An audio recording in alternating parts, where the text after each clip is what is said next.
It's over. It's over. What's over? Spooky season. It's over. It's all done. It's all done. Well, you don't have to throw all your movies in the trash. I'm not throwing them in the trash. I'm just transporting them. I'm not a baby.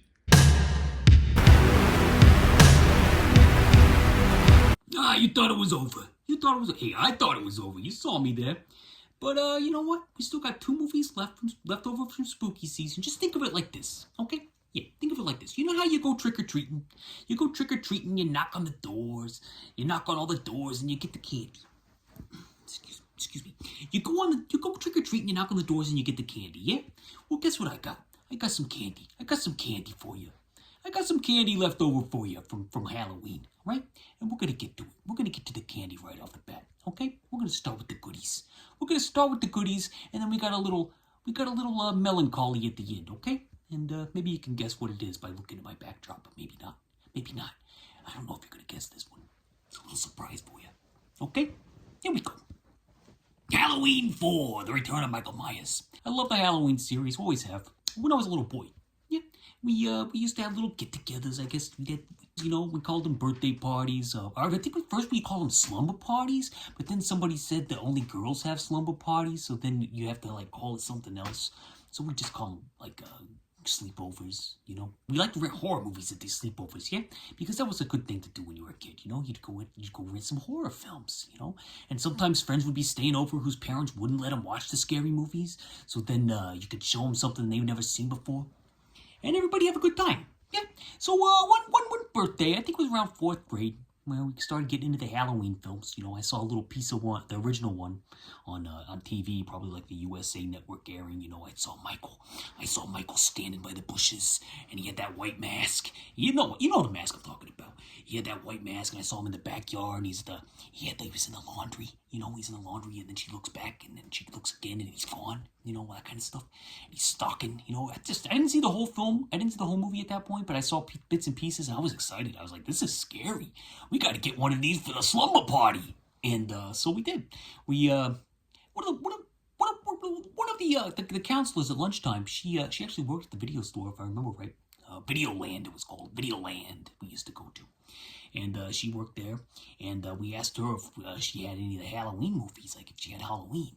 And she said, no, I think we just have some of the later ones. I think we just have part 4 and part 5 and maybe part 3. And part 3, we knew already that it didn't have Michael in it. I think. Maybe it took a little while. But anyway, long story longer, we rented Halloween 5, okay? So that was the first one we watched from start to finish. And everybody at the party loved it. We loved it. We didn't know any better at the time that we were watching a piece of, not good movie. But, it was nothing compared to part 1. And, but we didn't know at the time. We just wanted to see Michael, in action in a whole movie. And we did. We saw him in action, and we watched it again, I think. We watched it twice. Very rare. Everybody loved the Halloween 5, The Revenge of Michael Myers. And then eventually I saw part 1, 2, and 4, and then and the others. And part 4 always stood out to me as a cozy creature comfort, And that's not the first movie. Nothing is. Let's get that straight right now. The first one's one of the greatest movies ever made. Yeah, one of the greatest horror movies ever made. But part 5, not part 5. We don't want to make that mistake. Part 4, The Return of Michael Myers. This is the Halloween of the 80s, really. That's what you can say. It's the Halloween of the 80s, literally. And, something I noticed with the Halloween franchise, it starts in 78, yeah? And then you go 10 years after that and you get another one. You get Halloween 4, so it's the Halloween of the 80s. The first one's got the classic 70s aesthetic. And then Halloween 4's got the 80s aesthetic, full force. You got the 80s hairstyles and the hairspray and whatnot. And then you go 10 years after that, in 98, you get H2O. So that gives you the full-fledged 90s version of Halloween. And that one's got Jamie Lee Curtis coming back. And, and it looks like the 90s completely. It's got that whole 90s horror thing going. You got your TV stars. You got your obligatory rapper and LL Cool J is probably the most entertaining part of that movie, if I'm being honest, writing that romance novel or whatever he's doing. And then we got, almost 10 years after that, in 9 years, 2007, you got Rob Zombie's reimagining of Halloween, A lot of people don't like that one.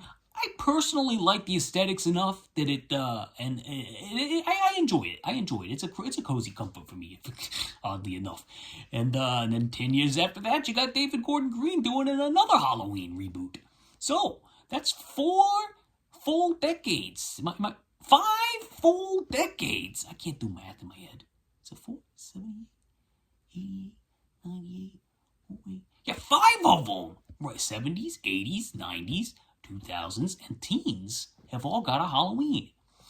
Either a sequel or a reboot. Yeah, so that's something I've noticed. Not a lot of horror movies can say that. We got 5 full decades where you can kind of increment 10 years to see where the state of horror is through the eyes of the Shape. You know, those little eye holes he's got? And he's kind of snooping around, and he's stalking, and he's looking at his sister while she combs her hair. Or he's looking at the butter knives and the sharp chef knives in the drawer and the clown mask on the floor. You know, all that stuff. So you can do that every 10 years, and you got a little stew going, as that guy says in the TV show. Get a little stew going, Halloween stew. Let's see. Halloween 4. What is this one about? Well, I'll tell you what it's about. It says it right in the title. It's about the return of Michael Myers. In part 2, we saw him, both of his eyes were shot out, apparently. Although, a lot of people say that, but I don't think that's actually, proven, you know? The way I look at it, if you're actually, logistically going from part 2 to part 4 and you want to explain it to yourself in your brain, here's what you do. At the end of part 2, okay? When Laurie shoots him, don't pretend like she's shooting his eyes out, because that would just obliterate his skull, you know? The brains would have flew out of his head at that point, you know, I think. I mean, I'm not a doctor, but I think that would have been pretty rough. That's like a 44 Magnum or something. I don't know calibers very well, but it's a big gun. And, shooting that close range into his eyeballs probably would have killed him. So here's what happened, I think. They skimmed his head. You know, when she shot, the bullets, they skimmed the top of his mask, yeah? And that didn't kill him. It didn't penetrate his skull. It just kind of ripped, she's such a bad shot that it just kind of ripped the top of his hair. And the mask helped cushion the blow because those masks are so strong. The latex is so strong. So when she shoots him in part 2, it, scrapes his head. And then where's the blood going to come out when he bleeds? It's going to come out of his eyeballs. That's all that's happening there. So it's still going to blind him. You don't have to say that his eyes were shot out. He was just when he's doing the knife thing and he's at the end of part 2. It's because, we got some skinned shots on his head. So that's what happens there. And then when he explodes, with Dr. Loomis, he explodes, you could say, maybe one of the metal, a hospital bed or something was helping protect him, so he didn't get the full impact of the explosion. Maybe you could do one of those numbers. And the shot with the flames are coming out of his mask. I mean, we never said the mask was on his head during that shot. That could have just been a shot of the mask, not his actual face. So there's some things you can do there. There's some mental loops you can go through to get him into that coma for part 4 10 years later. Yeah, so that's where we start. He starts, we start 10 years after the first one, and, they got to transport him to another hospital or whatever, because, why wouldn't they? And why wouldn't they do it on October 30th? Because, that just makes sense, He's got a fetish for Halloween. Why not transfer him in a Halloween, so he'd have the most power in him. Why wouldn't they do that? Stupid idiots. Why wouldn't they do that? So then, he wakes up in the bus, as they call it, even though it's an ambulance. They call it a bus multiple times. I think the writer, Alan McElroy, or whoever he is, seems to think ambulances and buses are the same thing. Or maybe he's British, and maybe in Britain... Say, Penny, stop that! Maybe in Britain, they call ambulances buses. I don't know. Maybe it's an old-timey thing. I don't know. It just seemed weird to me. It always seemed weird to me. But anyway, he puts his thumb in a paramedic's or a doctor's head, and we're off and running, and Dr. Loomis is on his tail, and he's got a little niece who he's after in Haddonfield, and that's where he's headed, and shenanigans ensue. So that's what we have here. That's what we have going on in this one. And in 2028, they're going to have to reboot this bad boy again, I think. Just a little side note. Then we get one for 6 decades straight. Let's do it. 2028. Let's reboot this sucker. Let's get another one. Who do we want doing it though? That's a good thought experiment. Let me know in the comments who you want to see do Halloween 2028. Yeah. It's so crowded down there. Let me see some of them. Yeah. Let me see some of those comments. For who can direct Halloween in 2028. Yeah. Paul Thomas Anderson. Let's get him doing it. Let's see. You know what I would have liked to have seen? I'm going to spoil this a little bit. The very end, when you got the little girl up there and you got Loomis going, no! No! You know, when he's whining and crying and whatnot. I would have liked to have seen Halloween 4 Part 2, The Return of Jamie Lloyd. Let's do that one. Let's do that. That's some fan fiction if I ever heard it, but let's do it. Maybe I can mock up a poster and throw it up there. Halloween 4 Part 2, The Return of Jamie Lloyd.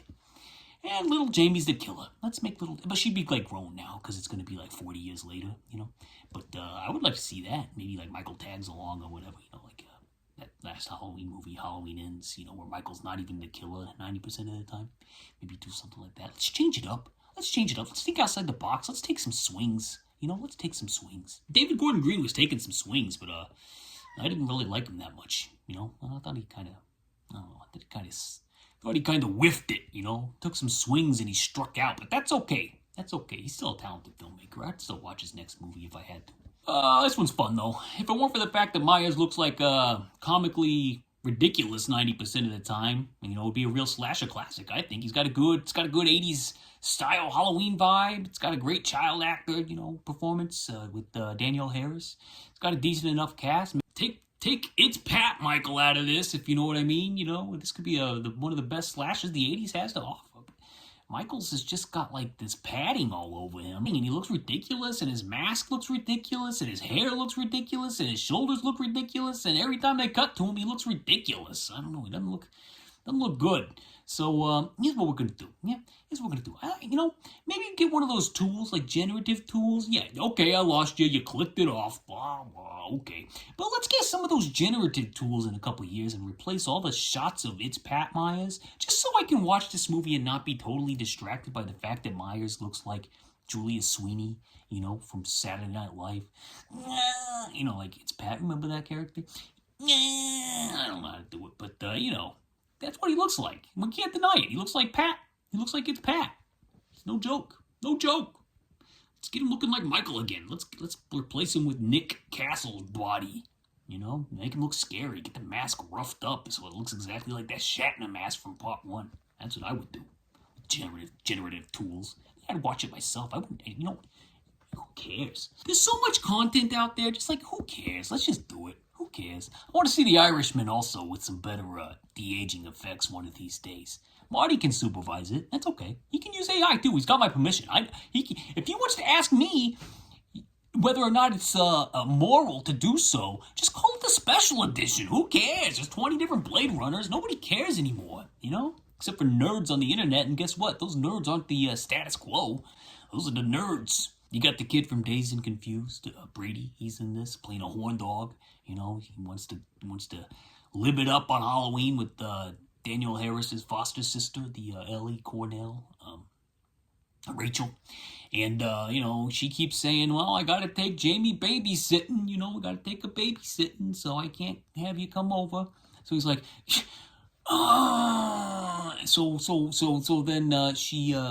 So then he works at this convenience drugstore, and over there in the drugstore, there's this girl with the biggest shoulder pads I've ever seen in a movie. She's got this smock on, and the shoulder pads are gigantic. And Brady's got them too. He's got some huge shoulder pads, so they're made for each other, you know. So you know, we got Michael with his shoulder pads, you know, which I like. You know, I like that part of his costume. I like the shoulder pads on the roof especially. Man, whoa, that was good stuff. Hose me down! But other than that, you know, he should chill out on the padding, you know. But the shoulder pads can stay, because those were kind of doing it for me. All in all, I think it's a solid 3.5 thumbs up somewhere in there, and a heart on Letterboxd. It's a fun watch on Halloween if you want to change it up from the first one. And I know the first one by heart, and I can literally play it entirely in my head. You know, sometimes I do if I'm having trouble sleeping. I'll just start thinking of Halloween. So Halloween 4, 3.5 thumbs and a heart. Yeah. Okay, let's move on. We got a hidden gem of sorts. Like, it's not a hidden gem to like horror fans because we it's a cult classic already, I think. But this movie, The Guest, starring Dan Stevens, is a classic in my heart. You know, I feel like this should, if it came out a couple years after it did, like after Stranger Things or something, I think this movie would be like at the top of everyone's Halloween essential viewing list because it takes place on Halloween. In my opinion, it's the second best movie to take place on Halloween of all time. Yeah, that's how high I'm going with this bad boy. I mean, this is one of my new favorites, I think. I mean, I loved this since I first saw it. And I still don't know. I don't know how it's not massive. Like, I really don't. I know it's got a big cult following, and but if you ask the average person about The Guest, my guess is they've never heard of it. My guess is they've never heard of The Guest, and that's a shame because Dan Stevens, I feel like, is like hitting on all cylinders. The actor in this who plays The Guest.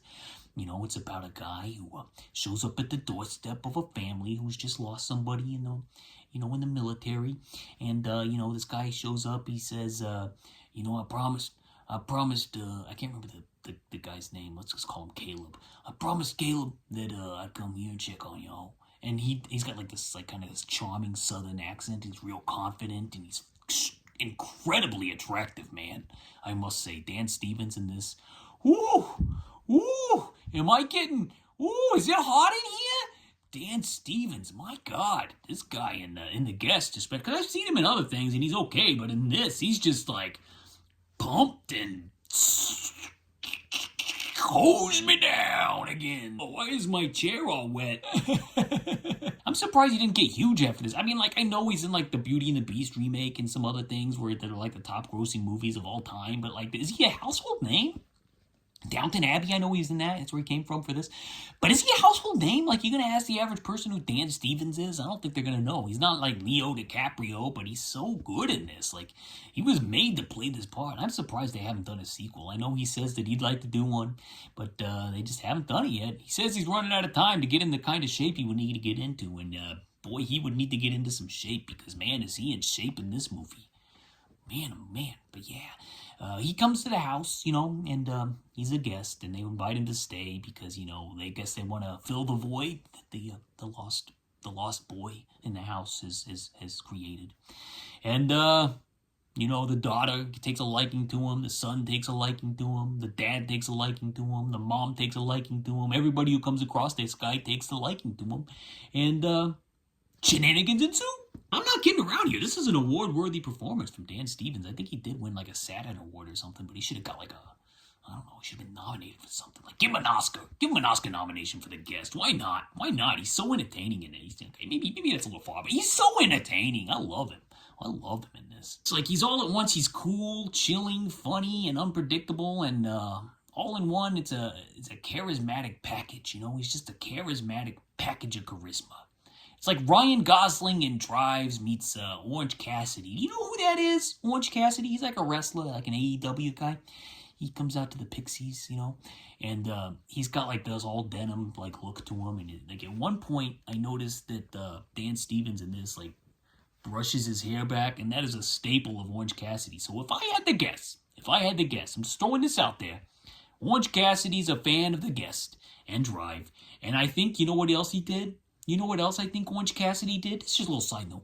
I think he showed John Moxley this movie, and John Moxley stole his look from Ethan Embry in this movie. He's got like the white tank top and the bald head, and the facial hair. He looks exactly like John Moxley in this. So I think Moxley, he's like, yeah, I can do that. I can take that one. And Orange Cassidy showed in this movie, and I think they enjoyed it together. Maybe they showed it to some other people in the dressing room too. But yeah. It's a tour de force. Great chemistry with everyone. Dan Stevens has great chemistry with everyone in the cast.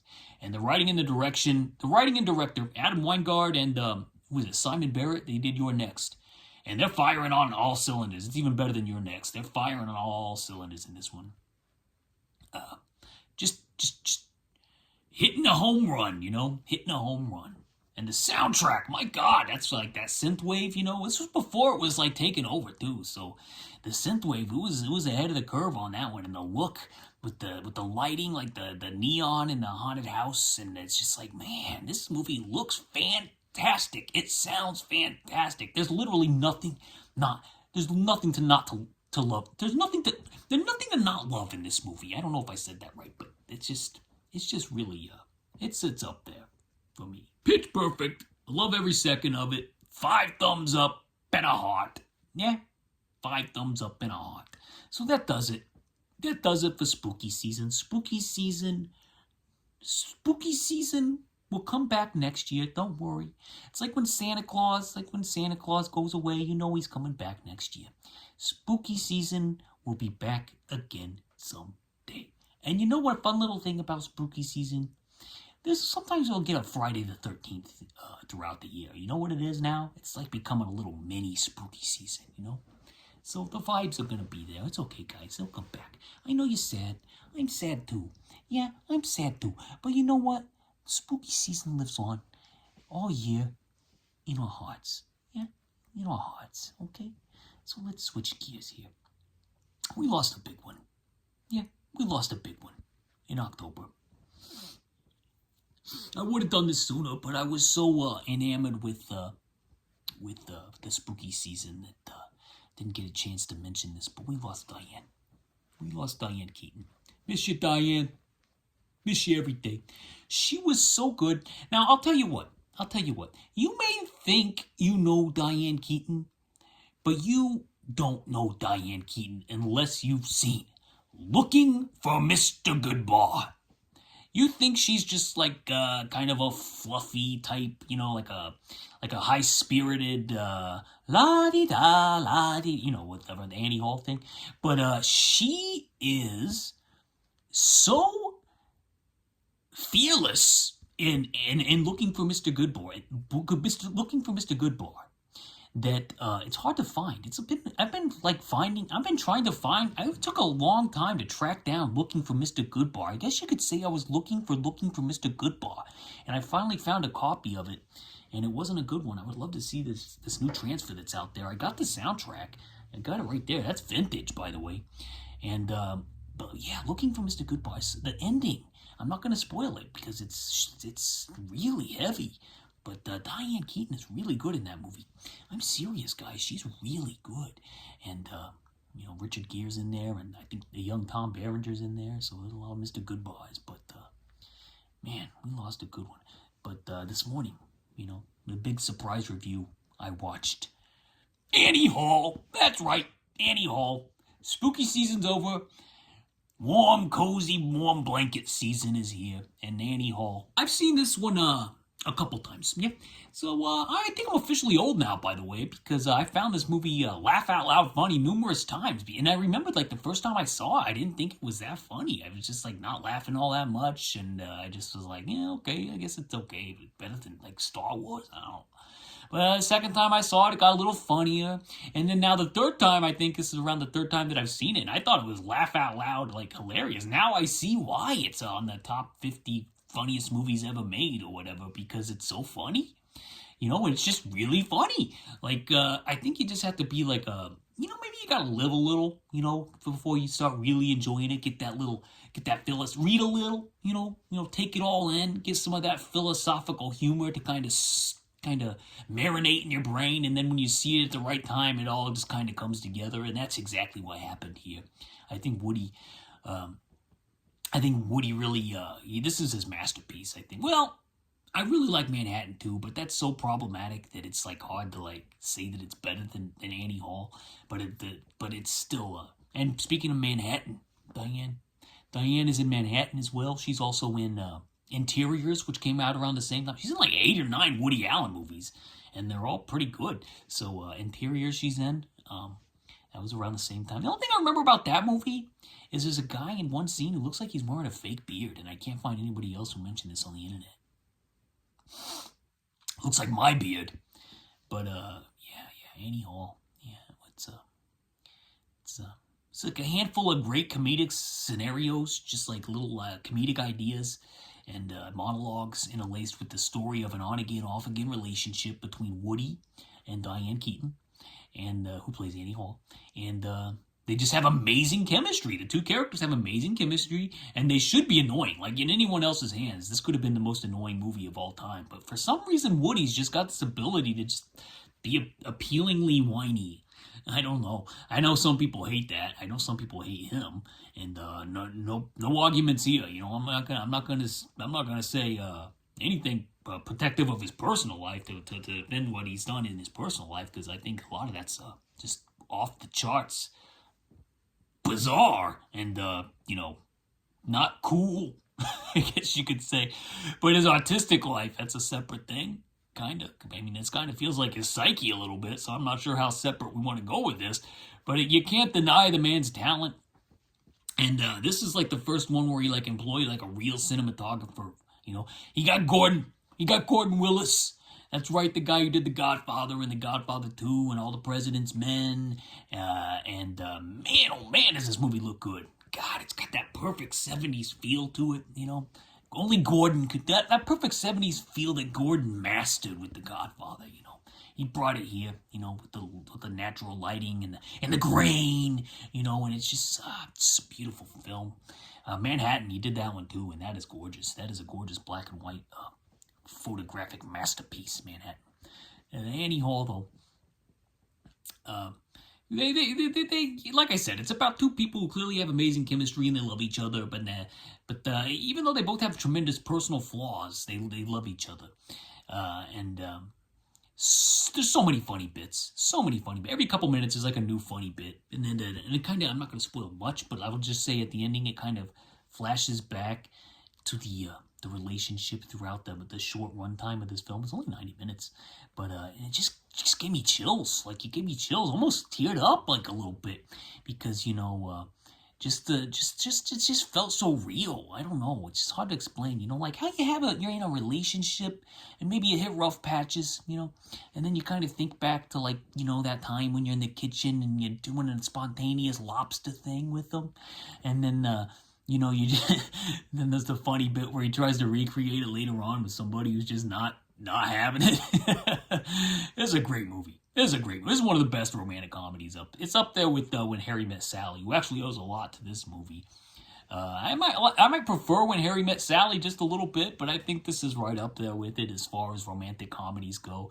Annie Hall. My God, that's a good one. Now, the big question. Is Annie Hall better than Star Wars? Why would you even compare the two? That's my question. I'm going to shoot a question right back to you. Why would you compare a space opera with lasers and supervillains and superheroes with a lower budget New York/LA romantic comedy about psychosis, neurosis, philosophical humor, and political humor, and a nerdy guy, and a kind of borderline neurodivergent girl? I don't mean that as like in an offensive way, but I'm just saying when she first shows up, there's some traits that I recognize. I'll just say that much, okay? It's just a beautiful relationship movie, you know. And it's sad that we lost Diane. You know, she was a good one. She was one of the big stars of the 70s. If you don't remember, she was in The Godfather. She played Kay. You know, some of the best scenes in Godfather are between Michael and Kay, in my opinion. Like, she's like, "It was an abortion, Michael," and you know, he's all like, but she just always had this down to earth energy, and she was like a shining star that lightened the screen.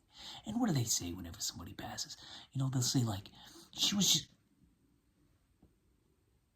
Do you hear that? That was my dummy. It's that daylight savings time catching up with the tum-tum. I better get some lunch down there. It's okay, big guy. I'm going to get some lunch in there. Diane, we're going to miss you. Some of the other highlights I can think of, I think she was in Reds, which I've never seen, but I hear is very good. So maybe check that one out. Baby Boom. She was in Baby Boom. Remember that one? Is that Amy Heckerling? I can't remember. I think no, she did Look Who's Talking. I don't know who did Baby Boom, but I can tell you Diane Keaton's in it. She was in Father of the Bride. I always thought she was very ravishing in that movie. So just an all-around, First Wives Club, I think she was in. Just an all-around classy actress who we've lost. So again, rest in peace, Diane, and we're gonna miss you, Diane. Yeah, we're gonna miss you every day. Yeah. Okay. That does it. Spooky season's over. We're gonna move on to the holidays. I'm probably gonna go to one video a week now and slow down, just because we really hammered it all in on October spooky season. So I'm gonna let you guys breathe a little bit. All those viewers out there, all 12 of you, all 5 of you really, and myself, of course. I watch these a lot myself, just to look at my beautiful face and say, man, look how beautiful I am in that. Look at that. He's out in TV land. But keep your feet on the ground and keep reaching for the stars. Oh wait, that's not it. It's Jeremy spoken. Godspeed. Peace and love. Spooky season will be back next year. And rest in peace, Diane. Beautiful Diane. Beautiful Diane. See you next time. Doodles.